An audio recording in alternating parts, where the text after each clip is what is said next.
Hello friends, welcome to my YouTube channel be curious. Friends, इस video में मैं most repeated synonyms को discuss करने वाला हूं जो कि CHSL के एग्ज़ाम में बार बार पूछे जाते हैं। इस वीडियो में मैंने 20 वर्ड्स को बहुत ही जल्दी कवर करने की कोशिश की है। फ्रेंड्स, काफ़ी इजी वर्ड्स CHSL के एग्ज़ाम में पूछे जाते हैं, तो मोस्ट ऑफ द वर्ड्स से आप फेमिलियर होंगे। और अगर आपको कोई ऐसा वर्ड मिले जिसका मीनिंग आपको नहीं पता हो, तो उस वर्ड को आप अपने एक नोटबुक में नोट करें और हमेशा समय समय पर रिवाइज करते रहें। और फ्रेंड्स, इस वीडियो में आगे बढ़ने से पहले इस चैनल को सब्सक्राइब कर लें और अपने दोस्तों को भी शेयर करें। फ्रेंड्स, मेरा भी एग्ज़ाम है और टाइप करने में काफ़ी समय लगता है, तो मैंने इन सारे वर्ड्स को A4 शीट पर पेन से लिखकर एक्सप्लेन करा है। So let's start. फ्रेंड्स, हमारे पास जो सबसे पहला वर्ड है वो है सैलो। सैलो का मतलब होता है छिछला। छिछला यानी जो कम गहरा हो। जैसे प्लेट्स क्या होती हैं, छिछली होती हैं, और वहीं पे कटोरी क्या होती है, गहरी होती है। या फिर हम बातों के सेंस में ऐसी बातों को ले सकते हैं जिसको ज़्यादा गंभीरता से न लिया जाए, जो हल्के हल्के में लिया जाए, वैसे बातों को हम सैलो कहते हैं। ट्राइवल का मतलब ये तुच्छ होता है, और सुपरफिशियल का मतलब होता है ऊपरी भाग, और इनसब्सटेंशियल का मतलब भी वो ही होता है जिसके कोई ज़्यादा वजूद ना हो। जैसे कोई बात है जो अफवाह हो, झूठ हो, तो वो क्या है, इनसब्सटेंशियल, उस बात में उतना वजूद नहीं है, वो बात उतनी सच्ची नहीं है। एग्जाम्पल के तौर पे हम ले सकते हैं, जैसे कि बहुत लोग कह रहे हैं कि कोरोना वायरस के जो टीका है, टीका लगाने से लोगों का तबीयत ख़राब हो जा रहा है, तो ये बात क्या है, बिल्कुल इनसब्सटेंशियल है, तुच्छ बात है, बनावटी बात है। हमारे पास जो दूसरा वर्ड है वो है सैबी। सैबी का मतलब क्या होता है? तो फ्रेंड्स, सैबी का मतलब होता है घिसा पीटा।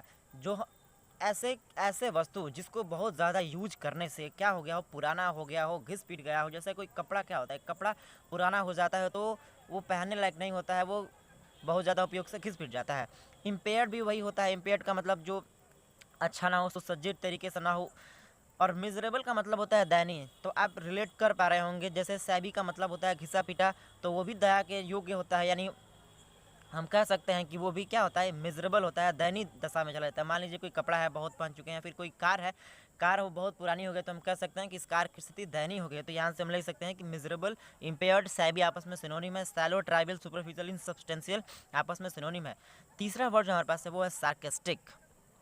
फ्रेंड्स, सार्केस्टिक वर्ड तो इतना ज़्यादा यूज़ होता है कि लगभग सभी लोग इससे अवेयर होंगे। तो सार्केस्टिक का मतलब होता है किसी का हंसी के बहाने उसका मजाक उड़ाना, या फिर फ़नी वे में किसी का मजाक उड़ाना, किसी का निंदा करना। डेरेसिव का मतलब भी होता है निंदा करना।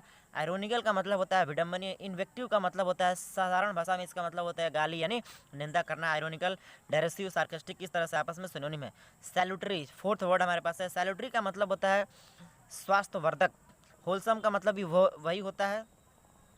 जैसे बहुत सारे होलसम ग्रेन्स होते हैं, यानी उसमें सारे प्रकार के न्यूट्रिएंट्स मौजूद हो, तो वो भी क्या होता है, स्वास्थ्यवर्धक होता है। सेलिब्रियस का मतलब भी स्वास्थ्यवर्धक होता है। और यहाँ पे हमने इसका एंटोनिम भी लिख दिया। डेलेटेरियस का मतलब हानिकारक होता है। परनीसियस का मतलब घातक होता है। रूइनस का मतलब बर्बाद करने वाला होता है। रूइन मतलब होता है बर्बाद, तो रूइनस से लिया गया है, मतलब रूइन से बना है रूइनस, जिसका मतलब होता है बर्बाद, जो बर्बाद कर देना, रूइनस।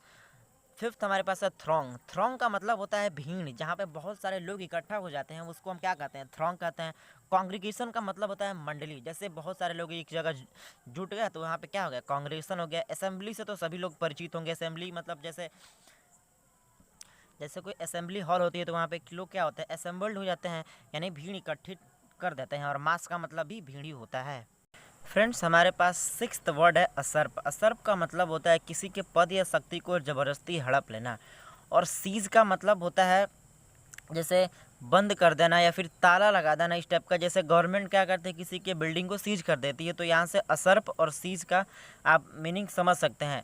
और रेस्ट से बना है रेसलिंग, और रेसलिंग में क्या होता है, लोग ज़बरदस्ती करते हैं, पीटते हैं, पटकते हैं, इस टाइप का। तो रेस्ट का जो एक शाब्दिक अर्थ होता है वो होता है ज़बरदस्ती करना। और इंक्रोच, इंक्रोच का मतलब होता है अतिक्रमण करना।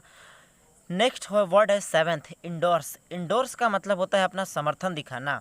अप्रूव मतलब भी होता है जैसे पारित करना। कोई मान लीजिए बिल है, उसको अप्रूवमेंट मिल गई या फिर अप्रूव हो गई, उस पर लोग अपनी सहमति दिखा दी हैं, तो इंडोर्स का मतलब भी इंडोर्स का मतलब भी अप्रूव का मतलब ही होता है, यानी सहमति दिखाना। कंसेंट का मतलब भी सहमति दिखाना होता है। और रेटिफाई का मतलब भी पुष्टि करना, और पुष्टि करना और सहमति दिखाना बिल्कुल सेम ही है।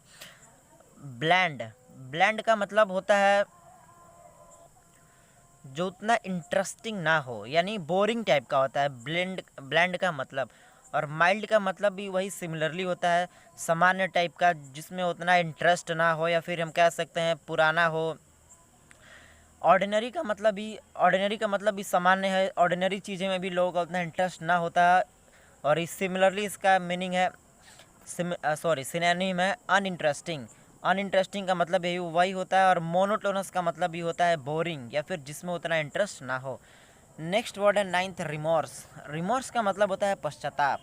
और पेनिटेंस का मतलब भी होता है पछतावा। डेप्लोर का मतलब होता है खेद प्रकट करना। अगर किसी चीज़ पे हम पश्चाताप करते हैं तो उसका मतलब भी क्या हुआ, हम उसके लिए खेद प्रकट कर रहे हैं, डेप्लोर का मतलब। लैमेन का मतलब होता है शोक करना। ये बिल्कुल हम इसके शाब्दिक अर्थ बता रहे हैं और सारे आपस में रिलेटेड हैं, इनके मीनिंग सेम है, तभी तो इसको हमने इसको सिनोनिम में लिखा है। लैमेंट का मतलब होता है शोक प्रकट करना, यानी हम जिसके लिए खेद प्रकट कर रहे होते हैं, यानी उसके लिए हम शोक भी प्रकट कर रहे होते हैं कि ऐसा आखिर मतलब क्यों हो गया। और फ्रेंड्स, रेसिसेंट का मतलब होता है रद्द करना, अन्यूल का मतलब भी होता है रद्द करना, और एब्रोगेट का मतलब होता है मना करना, या फिर इसका मतलब भी कह सकते हैं कि रद्द करना या फिर किसी चीज़ को वापस ले लेना, एब्रोगेट होता है। और रिवोक का मतलब होता है अपनी बात से मुकर जाना, और अपनी बात से मुकर जाने का मतलब क्या होगा कि हमने कुछ कहा था और फिर हम उसको रद्द कर रहे हैं। नेक्स्ट वर्ड हमारे पास है रिपग्नेंट। रिपग्नेंट का मतलब होता है अरुचिकर। और डिटेस्टेबल का मतलब होता है नीरस चीज़ जिसमें उतना स्वाद ना हो, यानी स्वादहीन कह सकते हैं। और हॉस्टाइल का मतलब होता है प्रतिकूल भाव, यानी जिसके जिसके प्रति हम क्या रखते हैं, अपनी अच्छी भावनाएं नहीं रखते हैं, यानी हॉस्टाइल इंटेंशन कहते हैं ना, जैसे कि यानी उसके प्रति हम अच्छा बात नहीं सोचते हैं, हमारी इंटेंशन सही नहीं है, यानी प्रतिकूल भाव है, उसके प्रति अच्छी भाव नहीं है, तो उसको हम कहते हैं हॉस्टाइल। और एबोरेंट का मतलब होता है घृणा का भाव होना। तो फ्रेंड्स, रिपग्नेंट का सिनोनिम है repugnant, detestable, hostile, abhorrent. Rescission, annul, abrogate, revoke, ये 10th वाला है। और 9th है remorse, penitence, deplore, lament, bland, mild, ordinary, uninteresting और मोनोटोनस। फ्रेंड्स, अगर ये वीडियो आपको अच्छी लग रही हो तो आप इस वीडियो को लाइक करें और इस चैनल को सब्सक्राइब करें। फ्रेंड्स, जो भी वर्ड मैं इस वीडियो में डिस्कस कर रहा हूँ काफ़ी इंपॉर्टेंट वर्ड्स हैं और ये प्रीवियस ईयर के हैं और ये कई बार आए हैं। रिलिंक्विश का मतलब क्या होता है? फ्रेंड्स, रिलिंक्विश का मतलब होता है त्यागना। जैसे राजा है कोई, वो अपने पद को क्या कर दिया, रिलिंक्विश कर दिया, यानी वो राजा नहीं रहेगा, अपने पद को वो त्याग दिया है। फॉरसेक का मतलब भी होता है त्याग देना। और रिनाउंस का मतलब भी होता है त्याग देना या फिर किसी चीज़ पर स्वामित्व छोड़ देना। जैसे मान लीजिए हमारा घर है, ज़मीन है, हम क्या कर दिए, उसको रिनाउंस कर दे, यानी अब वो हमारा नहीं है, उस पर हम अपने स्वामित्व को छोड़ दिया। एब्डिकेट का मतलब भी त्याग देना ही होता है। नेक्स्ट वर्ड है स्टूपर। स्टूपर का मतलब होता है सुस्त। लेथार्जी का मतलब भी होता है सुस्त। और जब कोई व्यक्ति कोमा में चला जाता है तो क्या होता है, इनसेंसिबल हो जाता है, उसके पास कोई सेंसिबिलिटी नहीं होती है और सुस्त हो जाता है बिल्कुल। और इसी का सिनोनिम है इनसेंसिबिलिटी। तो स्टूपर, लेथार्जी, कोमा और इनसेंसिबिलिटी। 14 वर्ड है हमारे पास, वो है रेवेज। रेवेज का मतलब होता है नाश कर देना, विनाश कर देना। और डिवेस्टेट का मतलब भी होता है ध्वस्त कर देना, विनाश कर देना। जैसे कोई बिल्डिंग है, बिल्डिंग को तूफान क्या कर देता है, या फिर अर्थक्वेक क्या करता है, डिवेस्टेट कर देता है, यानी तोड़ देता है, विनाश कर देता है उसको। डिस्पॉइल का मतलब होता है बर्बाद करना। रूइन का मतलब भी होता है बर्बाद कर देना। और हमारे पास जो 15 वर्ड है वो है बेनोवेलेंट। बेनो का मतलब होता है अच्छा, तो बेनोवेलेंट का मतलब होता है उदार।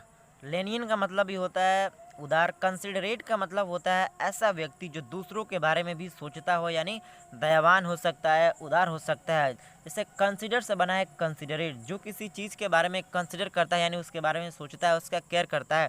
तो कंसिडरेट का मतलब भी वही होता है, ऐसा व्यक्ति जो दूसरे के बारे में केयर करे, उसके बारे में भी ध्यान दे। और कंपैशनेट का मतलब होता है दयावान।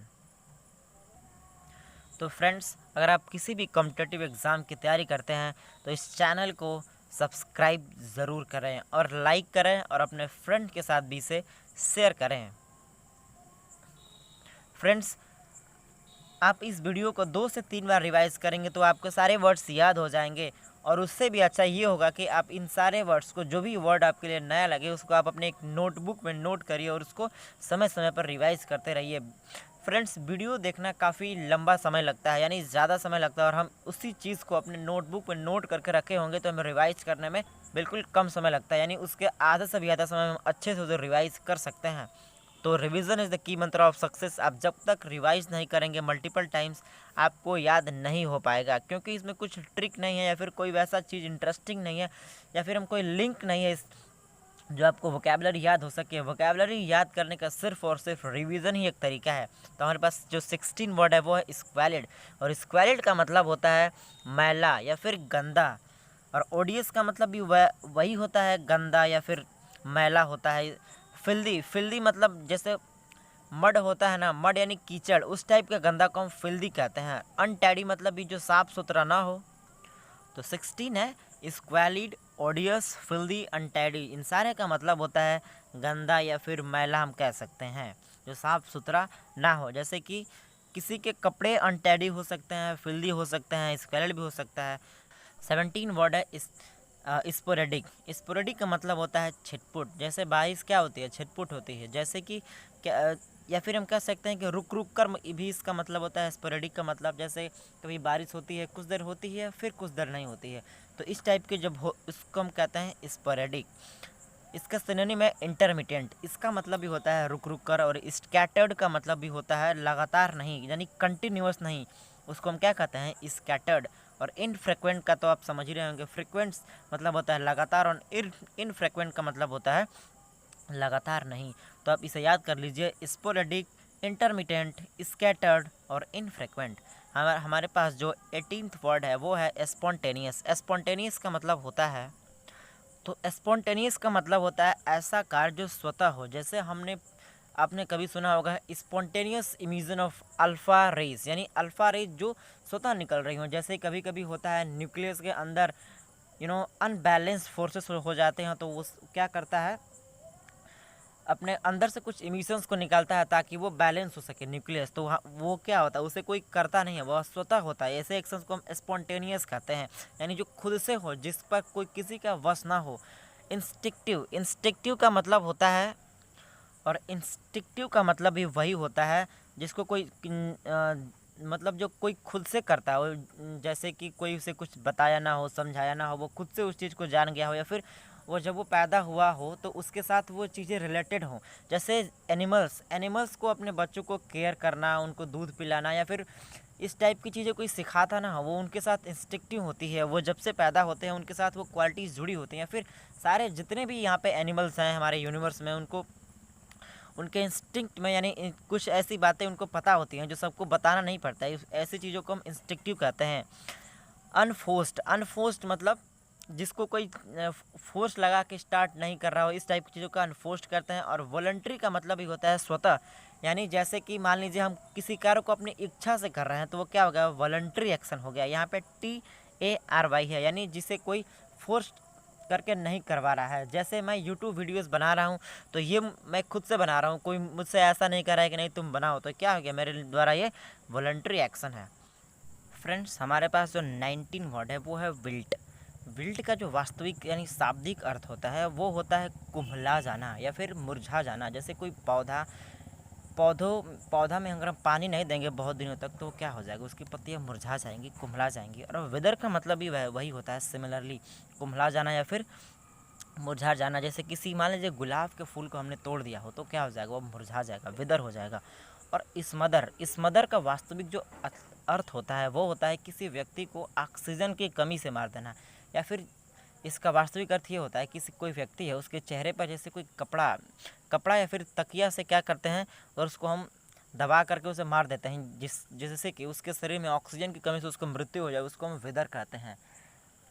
तो विदर का मतलब ये हो गया ऑक्सीजन की कमी से यानी मुरझा के मर जाना, इसका मतलब होता है विदर। इसको हम स्मदर कहते हैं। स्मदर का मतलब होता है किसी को ऑक्सीजन की कमी से मार डालना को स्मदर कहते हैं। आई करेक्ट माई सेल्फ। इस विल्ट का मतलब होता है मुरझा जाना, विदर का मतलब भी होता है मुरझा जाना या फिर कुम्हला जाना, और स्मदर का मतलब होता है किसी को ऑक्सीजन की कमी से मार देना। 20 है वैन। वैन का वास्तविक अर्थ होता है जैसे कि चेहरे का पीला पड़ जाना, और डिम का मतलब भी वही होता है, पीला पड़ जाना टाइप का। जैसा डिम मतलब अगर कहीं रोशनी कम हो गई हो तो उसी सेंस में लेते हैं, अगर किसी का चेहरा पीला पड़ जाता है, इसका मतलब उसके चेहरे की लाइट या फिर रौनक ख़त्म हो चुकी है। जैसे अगर कोई बहुत ज़्यादा बीमार हो जाता है तो उसका चेहरा क्या हो जाता है, वैन हो जाता है। और फेंट का मतलब होता है, वास्तविक मतलब होता है इसका बेहोश हो जाना। तो बेहोश हो जाने में भी क्या होता है, इसी टाइप के कुछ होता है। तो ये इसका सिनोनिम दिया था, वैन, डीम, फैंट। और डल का मतलब होता है जहाँ पे कम रोशनी हो, या फिर इसका मतलब एक और होता है बोरिंग को हम डल भी कहते हैं, यानी अरुचिकर का मतलब डल होता है। और जहाँ पे रोशनी कम हो वहाँ पर भी उसको भी हम डल कहते हैं, यानी धुंधला। और नेक्स्ट जो 21 वर्ड है ये हम आपके लिए दे रहे हैं, इसका मीनिंग आपको, इसके कम से कम 2 सिनोनिम आपको कमेंट बॉक्स में लिखना है। वागाबांड, और वागाबांड का मैं मीनिंग बता देता हूँ। इसका मतलब होता है घुमंतु, फिर ऐसा व्यक्ति जो बहुत घूमता हो, चारों तरफ घूमता हो, यानी कि जिसका खुद का घर नहीं और वो घूम घूम कर ही अपना गुजारा करता है, उसको हम वागाबांड कहते हैं। Please visit description box for more information about this channel.